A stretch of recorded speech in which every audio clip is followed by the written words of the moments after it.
guys, welcome to the Everett Silver Show. We have exciting guests as we do every week, and so I want to thank you so much for tuning in, and I'm always bringing it to you, so thanks so much for staying in tune with us. Stay connected.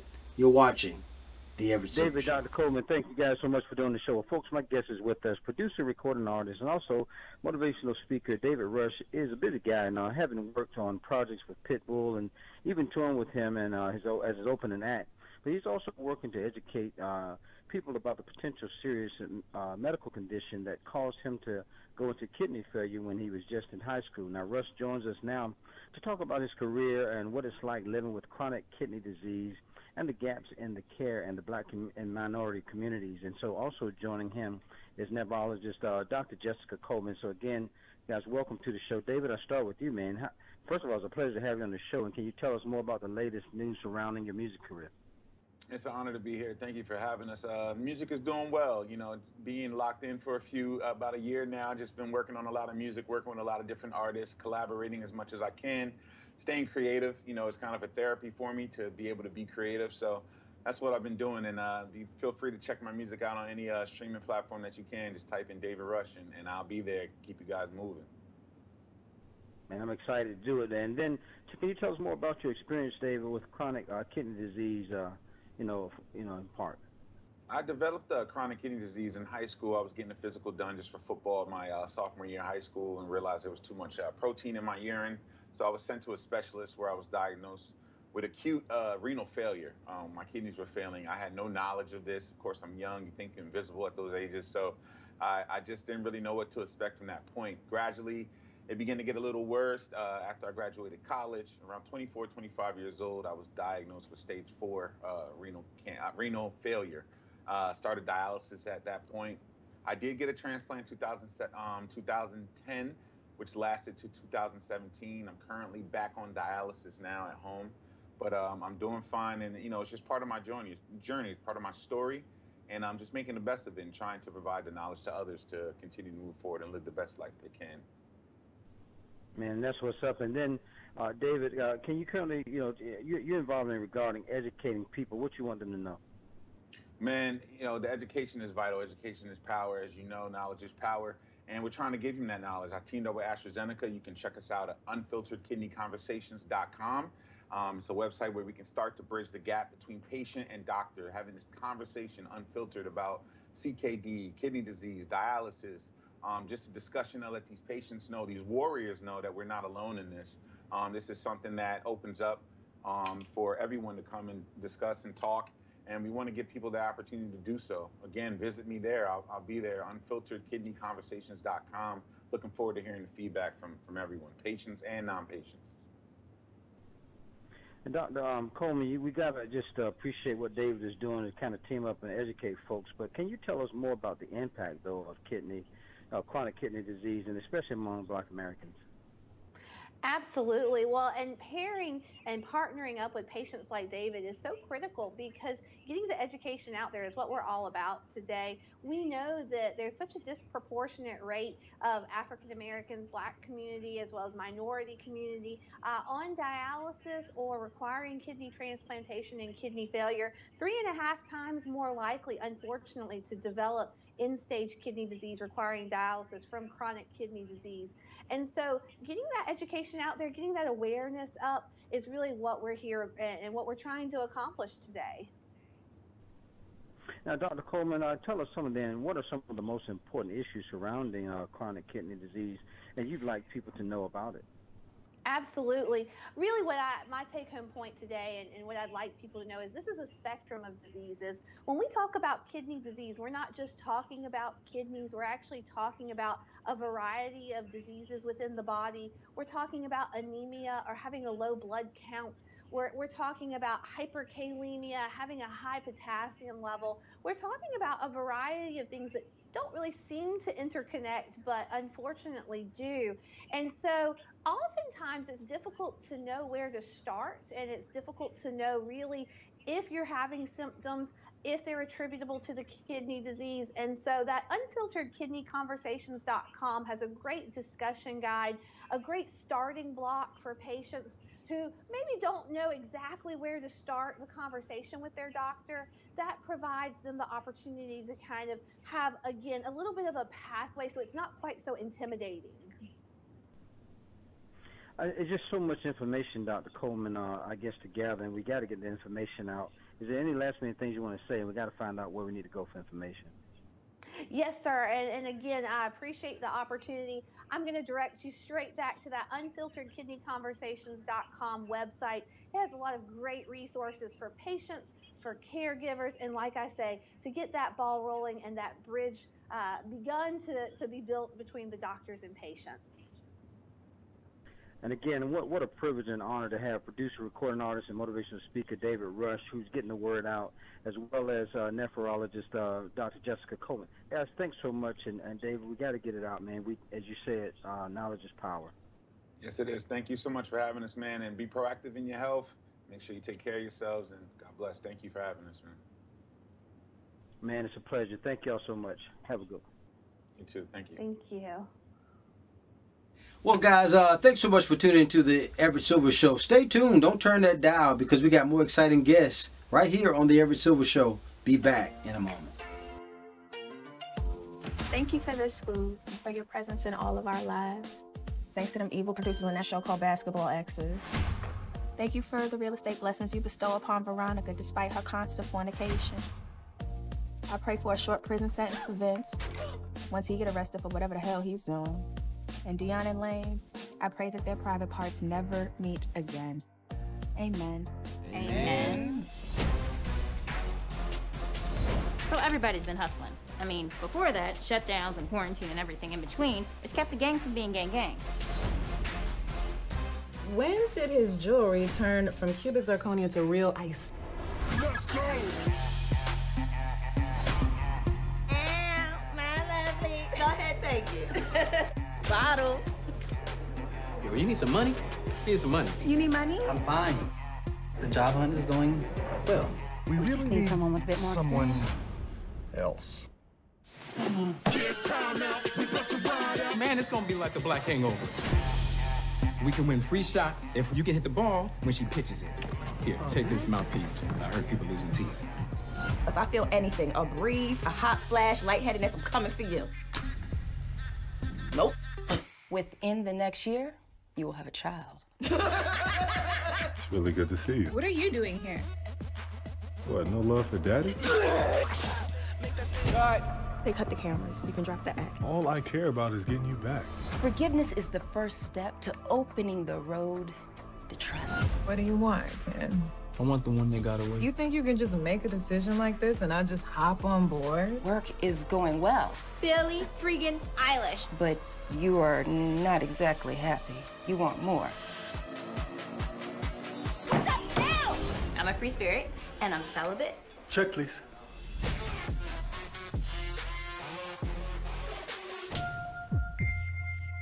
More guests coming your way. Don't touch that dial. Be back in a moment. Hello, Everett. Hey, Everett. Tanisha, Felisha, thanks for doing the show. Thanks for having us. Well, Tanisha, I'm glad to have you back because I've had you before. And so, guys, I'm telling you, I'm excited. This is a great day. I have the privilege of talking with the star, Bigger. I'm telling you, I'm telling you, second season 2. And then on top of that, have the creator, executive producer, and Felischa Marye here, Tanisha Long, guys, again. And I got to start with you, Felischa, because how does this successful career in public relations from the Windy City gets into creating such a powerful show? A lot of years of sadness in Chicago, working in the wrong lane. If I had, I was worried at first about changing careers because I thought, well, like there have been people who moved to LA in their 20s and they've been writing since then, or they've been PAing, here I'm coming up late with this, but I needed that life. I needed that angst, that feeling of being in the wrong place for too long as a reference point to write bigger from. So had I not been sitting in sort of the wrong career for years, I wouldn't have thought of this idea. And yeah, so it came directly from my life in that in my mid 30s, I looked at my life and said, is there something bigger and better? Because what I thought I wanted, I thought I wanted a stable, quote unquote, stable career. And that stable career just ended up not giving me joy and not stable. I almost got laid off once. And once that happened, I'm like, well, what the hell? If you get laid off, how safe is this? So yeah, that's really how that happened. Just reaching a point where I acquired all the things, but I still wasn't happy. And a lot of the people in the show or the characters in the show are experiencing that same thing. I'm oftentimes wondering, the creator, that the mindsets behind it. And then you mentioned 30 something, and the beautiful, talented Felischa Long. I mean, when it can't get any edgier, any funnier, any smarter and bigger, Tanisha, what in the world? Well, we're lucky. We have really amazing writers. So they give us these very challenging scripts, and it would be like a disservice to not, as an actress, be like, "Oh, I need to call somebody and work on these." So, because there's really season 2, they were like, "You're acting, ma'am. It's not jokey joke time only." I was like, "Oh, wow, okay." Without spoiling, there is a lot of emotional things happening with the crew. There we go. That's what I'm saying. Yeah, I see. There's. I don't want to give too much away because I know there's some type of bigger risk you got to navigate it through. But this is real life experiences, though. I mean, you have to navigate it, and you guys are doing it and bringing it on the screen. Thank you. Yeah, thank you. Now, let's talk about Bigger has season 2, and some great things are happening. They can begin to stream Thursday, April 22nd on BT Plus again, guys. Now talk about, though, from Felischa, you talked about your life experiences and how difficult are the people that you have really conveying your message? How difficult? I'm sorry, say it again. When you see it on screen, is it really conveying your message? Oh, absolutely. It's saying everything I wanted it to say and more, because of course the actors bring their own interpretation of the material and execution of it.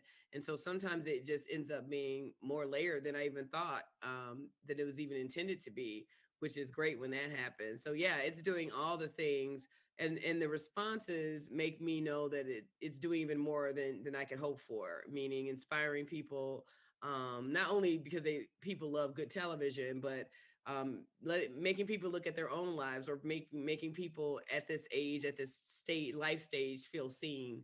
And that is something that I didn't bet on as much. I just tried to tell the truth, but that's a rewarding piece of feedback that I get. And you mentioned I mean, you talking about the talented Tanisha Long. Tanisha, you've got credits from MTV's Girl Code, HBO, High Maintenance, CW's Crazy X. I mean, you're doing your thing, and to bring it on stage, I got to tell you, there's some hilarious moments there. There's some funny moments. We laugh, we cry. Talk about that from that perspective, just what the show is doing and what BET is doing as well.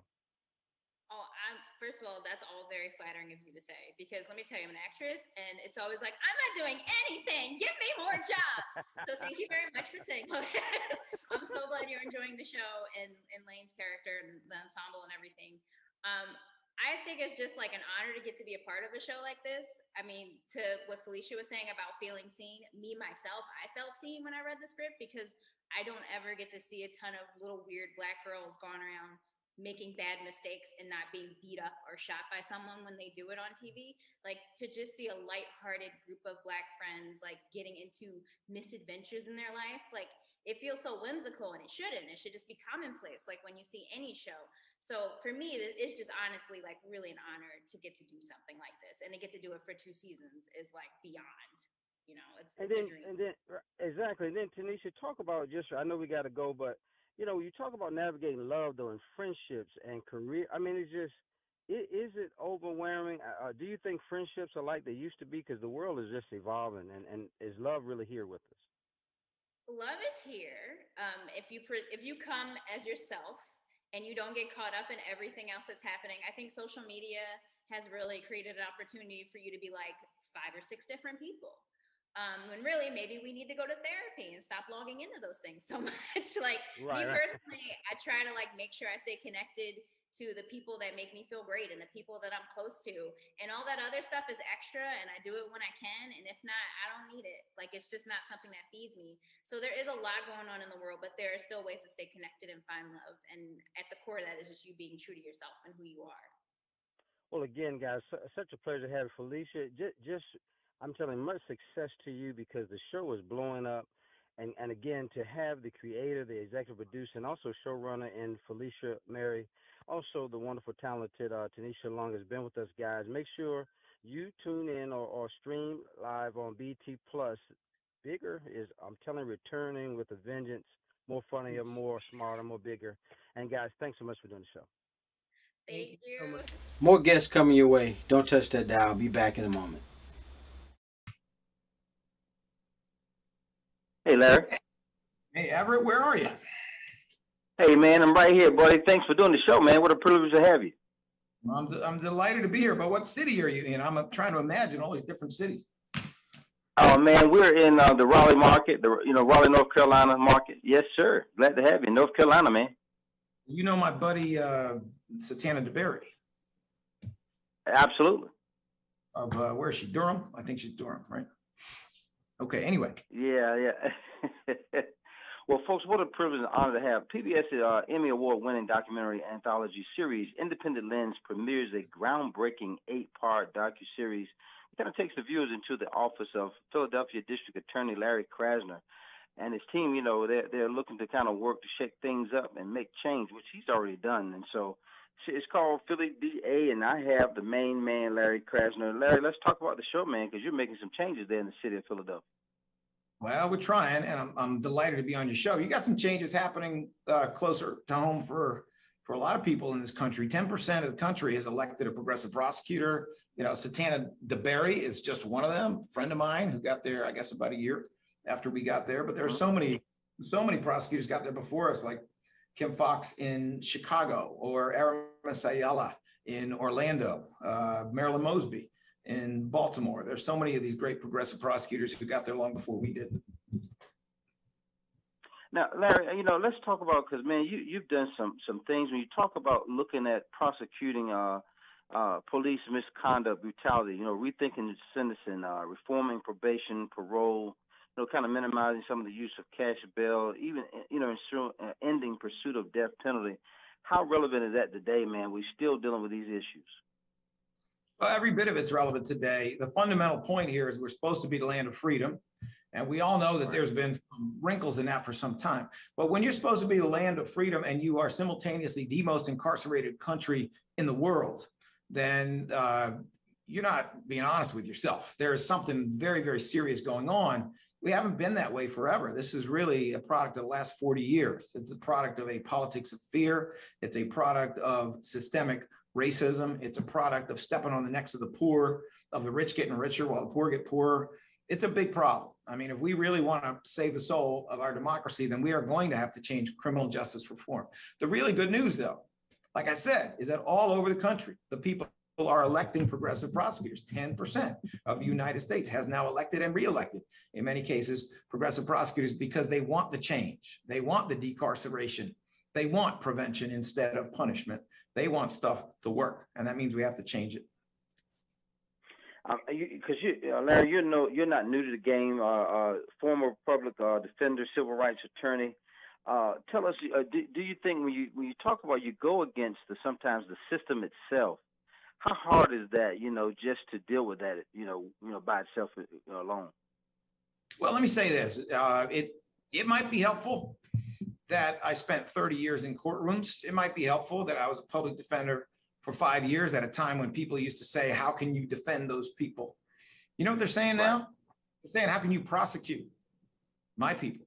Yeah. There's been a real shift in how this country thinks about criminal justice. It is a natural, normal reaction to the harm that has been caused by mass incarceration. People want their public schools. They don't want more and more jails for poor people. People want their mental health system. They don't want more and more jail cells for people who are mentally ill.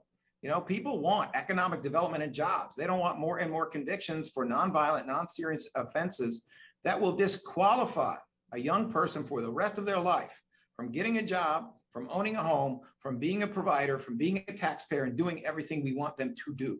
People get it.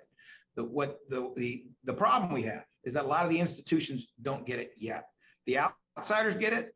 We're working on the insiders. And that's why it was so important in my mind to try to get on the inside, because that's where the power is.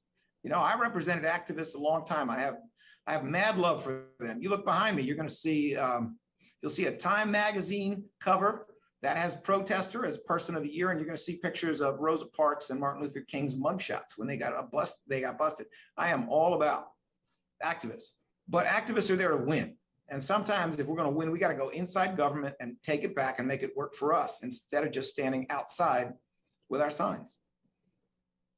Well, I got to tell you, Larry, I appreciate all of your work that you're doing. You have a lot of support from what you're doing. Black Lives Matter, Occupy Philadelphia.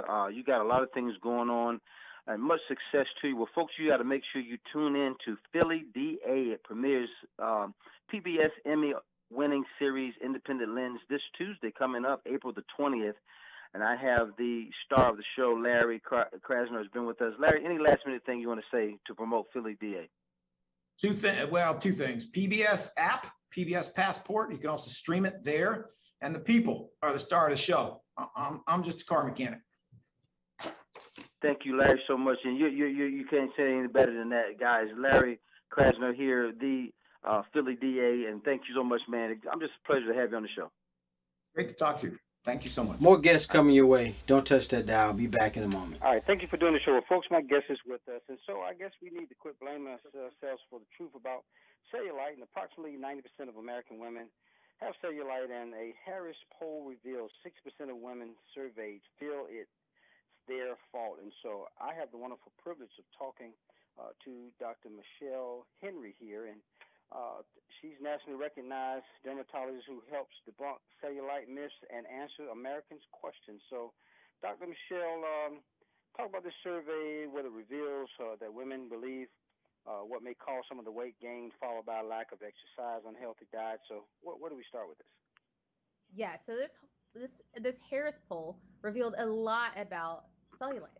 So cellulite is ubiquitous. 90% of women suffer from cellulite. But as you said, the survey showed that 60% of women believe that they're at fault. And that's just not true. Cellulite is caused by genetics and hormones. So what is cellulite? Cellulite is a localized alteration on the skin. And we all know it when we see it. And what is happening? It's caused by 3 very normal and natural processes. So 1, the fat cells get larger. 2, the skin gets thinner. And 3, the vertical fibrous bands that tether the skin to the depth become thicker. And that causes a mattress effect, kind of like pin cushioning. And you see that familiar dimpling that we call cellulite. But again, this is predominantly hormonal and genetic. You know, I see a wide array of women, everything from women who are predominantly sedentary to women who are athletes and marathon runners with very low body fat percentage, and we all have cellulite. And what's interesting is that you can exacerbate your cellulite by both gaining and losing weight. So when we gain weight, those fat cells enlarge, and of course that pin cushioning is worse. But when we lose weight, actually our skin laxity can increase, and that can worsen our cellulite. So really, there aren't many lifestyle or behavioral modifications we can make at home to get rid of cellulite. So elaborate more, Dr. Henry, on the common myths then and truths that our viewers may set, we can set the record straight on. So there are a lot of myths, and a lot of those myths lead to a psychological burden in women. So that myth, again, is that it's due to unhealthy eating. It's due to lifestyle. That is a huge myth. And because of those myths, almost 50% of women feel that they are burdened by their cellulite. They're bothered by their cellulite. 64% of women are self-conscious because they believe it reflects those sorts of things about unhealthy living. 44% believe that it reflects a level of unhealthiness in them. 42% are frustrated, and 77% of women do something daily. They feel like they have to make modifications to really deal with their cellulite regularly.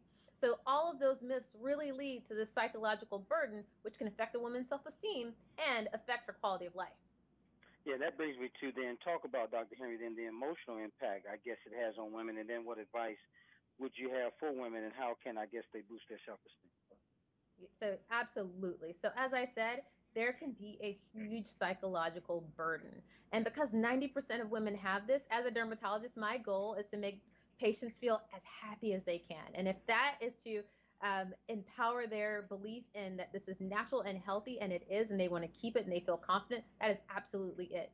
But for my patients who feel that this is a burden and they're unhappy, I am very happy to offer them a safe treatment, a safe new treatment for cellulite. So it is the first injectable FDA-approved treatment for cellulite, and it's called QWO, QWO. So it is FDA approved. It's a 10-minute procedure. It's made to treat moderate to severe cellulite of the bottom, which is one of the most critical areas for cellulite. It is well tested on 845 women of all ethnicities. So no matter your background, you know that it is safe for you. And the next question I get is, how does it work? So it works because it contains an enzyme called collagenase. And what collagenase does, it's believed to release those little fibrous bands that I talked about to allow for the reorganization of the fat and the loss of that mattress effect. It stimulates collagen, it really helps to flatten and smooth those areas of cellulite. So it's a great, easy 10-minute procedure. You know, in my office, we do 3 sessions over a 2-month period to really get a great result. The biggest side effect is some bruising, but I recommend talking to your physician to learn about any potential risks, including allergy. And if you want to find a physician who can give you this treatment, if you want to learn more about this treatment, you can go to QWO.com. And again, that's QWO.com. I tell you, so much of, I guess, I'm sure folks will be excited about that. First of all, about the myths, and then there's treatment that is non-surgical. And again, nationally recognized dermatologist Dr. Michelle Henry has been with us with these wonderful, advances in treatment for cellulite. Dr. Henry, what a pleasure having you. I think I had you before, so what a pleasure to have you again. Thank you. Wonderful to be back, and I'm glad to see that you're well. All right, you too. All right, bye-bye. Bye.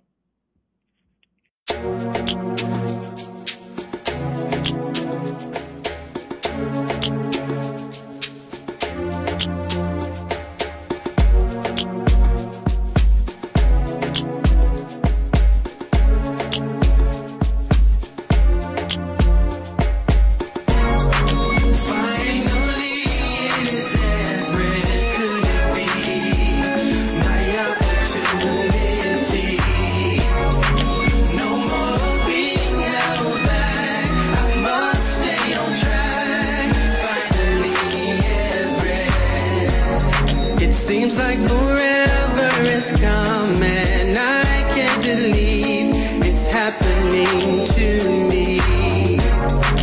Wanting to sing, give me song.